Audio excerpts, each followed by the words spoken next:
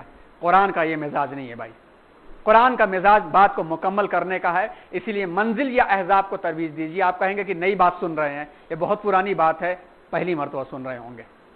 کم از کم 20 سال پہلے تو ہمارے اساتذہ نے پڑھاتے وقت میں ہم لوگوں کو پڑھایا کہ یہ ترویج کہاں سے ہوگی. تاریخ میں ہم نے بھی تلاش کیا, بڑی بڑی کتابوں میں تلاش کیا, جیسا بھی بتایا نا. علامہ بدر الدین زرکشی جو البرہان کے مصنف ہیں, جو بہت قدیم کتاب ہے, وہ بھی کہہ رہے ہیں کہ ہمارے زمانے میں مشہور ہو گئے, شہرت ہو گئی ہے. لیکن اس کا رواج صرف شاید پڑھانے کے لیے 30 حصوں کے اندر کر دیا گیا.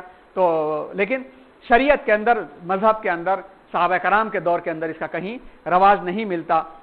نام دیکھیں گے آپ تو عجیب عجیب نام آپ کو میں ربما کبھی کبھی عجیب عجیب آپ کو میننگ ملے گی.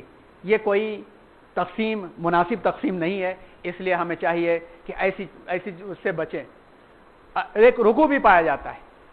رکوع اس کا مطلب یہ ہے کہ آیتوں کی ایک متعینہ مقدار جو نماز کی ایک رکعت میں پڑھی جائے. فتاوی عالمگیری جو اورنگزیب عالمگیر رحمۃ اللہ علیہ نے مرتب کروایا تھا, میں لکھا ہوا ہے کہ مشائخ نے قرآن کریم کو 540 رکوعوں میں تقسیم کیا ہے. قرآن مجید میں کتنے رکوع ہیں؟ 540. اور اس کی کیا حکمت ہے؟ اس کی حکمت یہاں ساؤتھ میں سمجھ میں آتی ہے, نارتھ میں اتنی نہیں سمجھ میں آتی. اس لیے کہ نارتھ میں ایک کبھی کبھی حفاظ کی کثرت بھی دشواری کا سبب بن جاتی ہے. حفاظ کی کثرت, حالانکہ رحمت کا باعث بننا چاہیے تھا. 5 دن کی تراویح, 6 دن کی تراویح, 10 دن کی تراویح. معلوم ہوا کہ 5 دن میں قرآن مجید پورا ہو گیا, پبلک بھیڑ لگا کے 5 دن میں پوری ہو گئی اور پورے مہینے ٹہل رہی. کہا بھائی ہم 5 دن کی پڑھ لیے نا. ہم لوگ بہت کوشش کر رہے ہیں, باقاعدہ جا کے پورے مہینے ہم لوگ کوشش کرتے ہیں, لیکن جب چیز اثر لوگوں کو جب سہولت مل جاتی ہے تو لوگ آئیں گے کیوں؟ معلوم ہوا کہ 5 دن کے بعد مسجدیں خالی اور اس کے بعد سے بازاروں میں ٹہل رہے ہیں.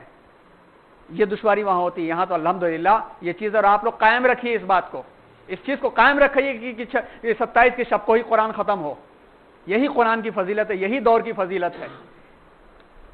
تاکہ تراویح میں ہر روز 20 رکوع پڑھے جائیں تو دور 27ویں شب میں مکمل ہو سکے. 540 رکوع اسی وقت پورا ہوگا. ہر رکعت میں 1 رکوع, 20 رکعت میں 20 رکوع, اور ایسے ہی پڑھا گیا تو قرآن مجید 27ویں شب میں ایک دور اس کا مکمل ہو جائے گا. یہ اس کی تقسیم ہے. پھر قرآن مجید کے اندر اب ہمارے خیال سے ہم بالکل اختتام پر پہنچ گئے ہیں. اسی بات سے اختتام کرتے ہوئے ہم انشاءاللہ اگلے سیشن کا آغاز یہی سے کریں گے. جیسا کہ ہم نے بتایا تھا آپ کو کہ اسلامی فکر اور افکار کے بارے میں انشاءاللہ اگلے سیشن شروع ہوگا. یہیں سے شروعات ہوگی, جس میں پہلا جو پاور پوائنٹ پریزنٹیشن ہوگا وہ خطبہ حجۃ الوداع سے ہوگا. اس کو لیتے ہوئے اسلامک تھاٹس اور اسلامی تہذیب اور کلچر کہاں سے آیا اور کیا کیا ہے, اس کی ڈیٹیل پہلے پوری ہوگی. اس کے بعد ہم خلفائے راشدین کے عنوان پر انشاءاللہ جائیں گے. اور وہ کیا ہے؟ قرآن مجید کے علوم اور معارف. قرآن مجید کے اندر جو علوم اور معارف ہیں اس میں سے صرف ایک حصہ احکام کا ہے. علم احکام کو شریعت بھی کہتے ہیں, اور وہ 3 ہیں. ایک تو وہ احکام جو بندے اور اللہ کے درمیان میں خاص ہیں, جس کو عبادات کہا جاتا ہے. وہ احکام و قوانین جو خالص اللہ کے حقوق سے متعلق ہیں, جنہیں مختصراً عبادات کہا جاتا ہے. اس میں طہارت, نماز, روزہ, زکوٰۃ, حج اور قربانی کے احکام داخل ہیں. وہ احکام و قوانین جو خالص بندوں سے متعلق ہیں, جنہیں معاملات کہا جاتا ہے. اس میں تجارت, قضاء یعنی عدل, کورٹ کچہری, شہادت, امانت, رہن, ذبیحہ, مختلف مشروبات کا استعمال, وصیت اور میراث کے احکام شامل ہیں. تیسرے وہ قوانین جو بعض حیثیت سے عبادت ہیں اور بعض حیثیت سے معاملہ ہیں. اس میں نکاح اور طلاق, حدود, تعزیرات, دیانت, قصاص وغیرہ کے احکام آتے ہیں. نکاح عبادت بھی ہے, معاملہ بھی ہے. اور اسی طرح سے حدود و تعزیرات، دیانت، یہ تمام کے تمام معاملات. تو احکام 3 حصوں پر ہیں: حقوق اللہ، دوسرا حقوق العباد، حقوق بین اللہ و بین العباد.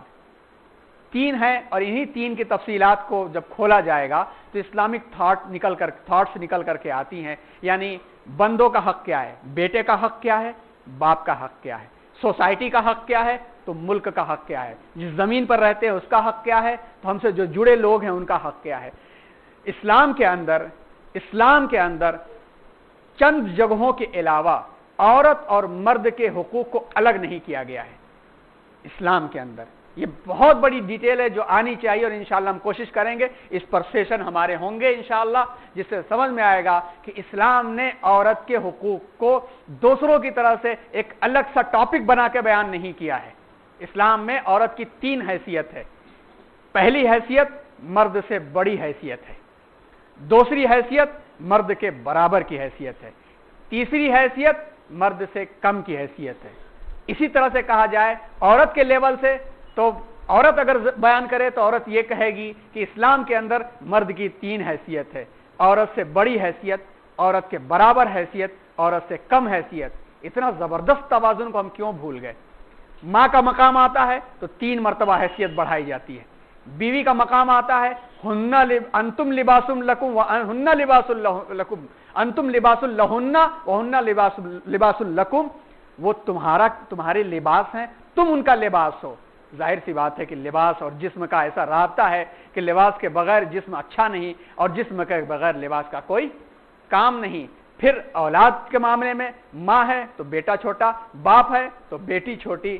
یہ تمام کے تمام معاملات اسلام نے ایسا توازن بیان کیا، یہاں تک کہ نکاح کی مجلس جب شروع ہوتی ہے، نکاح آج کہا جاتا ہے کہ مرد کا کھلواڑ ہے، جہیزوں کا کاروبار ہے، لڑکے تلاشے جاتے ہیں. اسلام کے اندر لڑکی تلاشی جاتی ہے. اس موجودہ زمانے میں لڑکا بارات لے کے جاتا ہے، اسلام میں لڑکی بارات لے کر کے جاتی ہے. اسلام کے اندر جب تک عورت اپنی خوش دلی کے ساتھ کہے گی نہیں کہ قاضی صاحب میں اجازت دیتی ہوں جاؤ میرا نکاح پڑھا دو، تب تک مرد قبول نہیں کر سکتا. عورت اجازت دیتی ہے نا بھائی، قبول تو مرد کرتا ہے نا. عورت نے اجازت دیا، جس کی ملکیت ہوتی ہے وہ اجازت دیتی ہے. نکاح کی قائد اور لیڈر اور مالک عورت ہے، مرد اس کے ماتحت ہے. یہ بھولنے کی وجہ سے آج دوسرے انڈیکیٹ کر رہے ہیں کہ ہم تمہیں سمجھائیں گے. خیر، اسلامی تھاٹ یہاں سے نکلتی ہے. لین دین کا معاملہ آتا ہے، اسلامی تھاٹ وہاں سے نکلتے ہیں. اکنامکس نکل کر کے آتی ہے، انٹرسٹ کے معاملے نکل کر کے آتے ہیں، صدقات کے معاملے نکل کر کے آتے ہیں، قضاء کے معاملات نکلتے ہیں. تو حاکم کیسا ہونا چاہیے، ایجوکیشن کے معاملات نکل کر کے آتے ہیں. اور ہر طرح کی ایجوکیشن، اسپریچول ہے، فزیکل ہے، اور ڈیولپمنٹس کے معاملے آتے ہیں، اللہ کی کائنات کو سمجھنے کے معاملے آتے ہیں. سارے کے سارے اسلامک تھاٹس اسی سے نکل کر کے آتے ہیں. انشاءاللہ رمضان المبارک میں آپ کوشش کیجئے کہ قرآن مجید کو سمجھ کر کے پڑھیں. مسجدوں میں آپ ہوں تو اپنے حافظ صاحب سے مطالبہ کیجئے کہ حافظ صاحب 20 رکعت پورا کرنے کے بعد کم از کم 10 منٹ ہمیں یہ بتائیے کہ آج آپ نے کیا پڑھا ہے، اللہ نے آج مجھ سے کیا باتیں کہی ہیں، مجھ سے اللہ کی باتیں بیان کیجئے. کیونکہ ہم اللہ سے بات کرنے آتے ہیں نا تراویح میں. اللہ نے مجھ سے کیا باتیں کہی ہیں، مجھ سے بیان کیجئے. جن مسجدوں میں نظم نہیں ہے وہاں کیجئے. اگر ایسی جگہوں پہ جہاں پہ کوئی ایسا شخص نہ مل رہے ہو، آپ ہم لوگوں سے رابطہ کیجئے، ہم لوگ فراہم کریں گے. یہاں اس مسجد میں ہے نظم نا، تفسیر کا ہونا چاہیے. جو بھی حافظ ہیں پکڑا دیجئے. کتابیں ترجمے کی بیان کی گئی ہیں. ابھی میسور میں بھی جماعت اسلامی ہند کی طرف سے ہیں، دینیات کی طرف سے بھی قرآن کا پیغام کے نام سے شائع کی گئی ہیں. اور اسی طرح سے ڈاکٹر سید ذکی الدین علی صاحب نے اپنے والد صاحب کے بھی کتاب کو اسی انداز سے کیا ہے. اور بہت سارے لوگ ہیں، ہونا چاہیے، ورنہ اللہ حافظ صاحب کے ساتھ ساتھ ذمہ داران کو بھی پکڑے گا کہ میری بات کو میرے بندوں تک کیوں نہیں پہنچایا. معاف کیجیے گا. حقوق اللہ کے اندر یہ چیزیں آتی ہیں، حقوق اللہ کے اندر یہ چیزیں آتی ہیں. قرآن مجید کے وہ حقوق نے، اللہ کے وہ حقوق جو بندگی کے لازم ہیں، ان کو جگہ جگہ بیان کیا ہے، جن کو ارکان اسلام کہتے ہیں. بنی الاسلام علی 50 حدیث میں آتا ہے: شہادت اللہ الہ الا اللہ، اقام الصلاۃ، ایتاء الزکوٰۃ، وصوم رمضان، وحج البیت من استطاع سبیلا. یہ 5 وہ چیزیں ہیں جو 5 خانہ پوری ہے فارم کی، جس کے بعد ہمارا ایڈمیشن ہوتا ہے. ان کی حیثیت کیا ہے؟ یہ اپلیکیشنز ہیں. ہم جانتے ہیں کہ کسی بھی سلیبس اور کریکولم میں وداؤٹ اپلیکیشن ایڈمیشن نہیں ہوتا ہے، اور اس کریکولم میں داخل ہونے والے کو وہ چیزیں یاد دلائی جاتی رہتی ہیں۔ اسی لیے یہ کنجی ہے، یہ کی ہے، یہ اپلیکیشن ہے کہ آپ کو اسلام کے اندر اللہ کی بندگی اور دنیا کی قیادت کے لیے تیار رہنا ہے تو ان پانچوں پر عمل ہونا ضروری ہے، لیکن سلیبس کچھ اور ہے۔ سلیبس زندگی ہے، سلیبس معاملات ہیں، اور ان سلیبس کو پورا کرنے کے لیے یہ معاہدہ اور کریکولم کو یاد کرتے رہنا ضروری ہے۔ اب ہم ڈیٹیل کے اندر نہیں جائیں گے، حالانکہ مقصد یہ تھا، وعدہ بھی یہ کیا تھا ہم نے کہ ہم اس کی حکمتیں آپ کو بتائیں گے، لیکن ہر ایک کی حکمت ایک سیشن چاہتی ہے۔